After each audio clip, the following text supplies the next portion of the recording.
The original Tyson.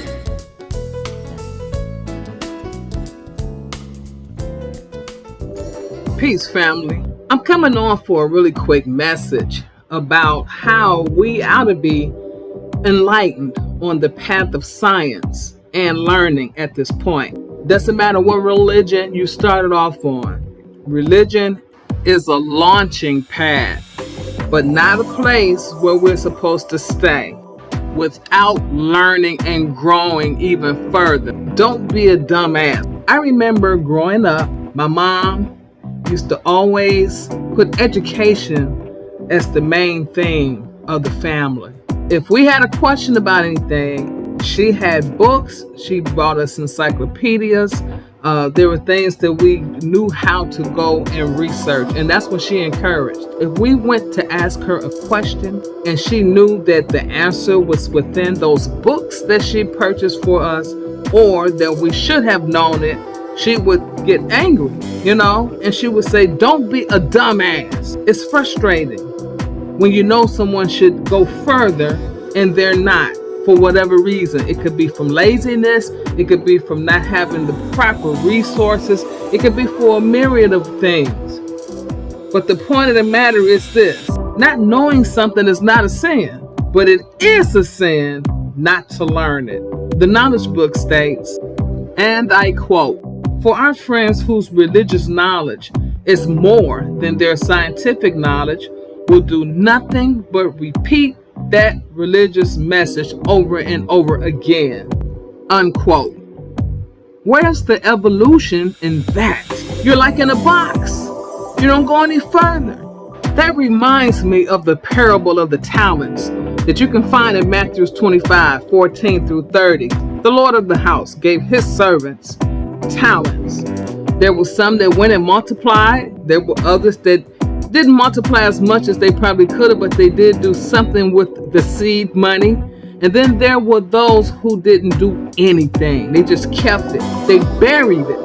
They didn't want to go outside the box. They didn't want to learn, whether they were afraid, whether they were lazy, whether they were doubtful, whatever. They did nothing with their coin. And when the Lord of the house came back, he counted that person as evil. Will the Lord of all creation count you as evil? We can't expect to go into the heavens, to ascend further and further beyond the firmament if we're not going to learn anything. Some of us would rather accept the notion that God's work in the heavens is evil. The Mazarah, the zodiac, evil. The seasons, the comets, evil. Anything that's misunderstood can be deemed as evil. That stems or derives from fear. Reminds you of that guy who hid his talents now, doesn't it? What do we know about comets, for instance? What messages do they bring us? What do we know about our own solar system? If God wanted me to know who was on those planets, then he would have put me on that planet. That's an excuse for fear, for ignorance, for staying ignorant. It's time for us to go beyond the firmament. But for right now, we have to know where we fit in the scheme of things.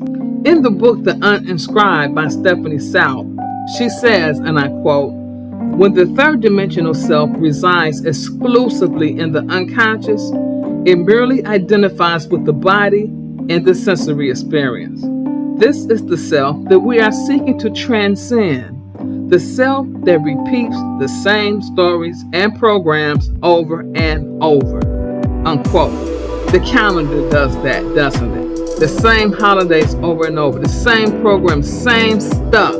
Nothing goes beyond it with the Gregorian calendar. How can you grow into the being that you are? You are a multidimensional being. But you won't be a multidimensional being following 12 moon calendar, 60-minute watch. That's why we have the hollow mind procedure, because it's designed to give us a different lens to view ourselves from another perspective, on a higher realm. It is not designed to continue with the mundane viewpoint of materialism. That's what we are today, people. We are about to go beyond the firmament. There's a lot of people who are not going to make it because they are still entrenched in the third dimensional materialism.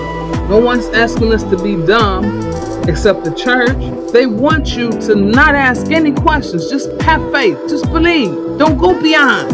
Don't be a dumbass. Not when we are in a new age now. Not when we are setting the foundations for the golden age.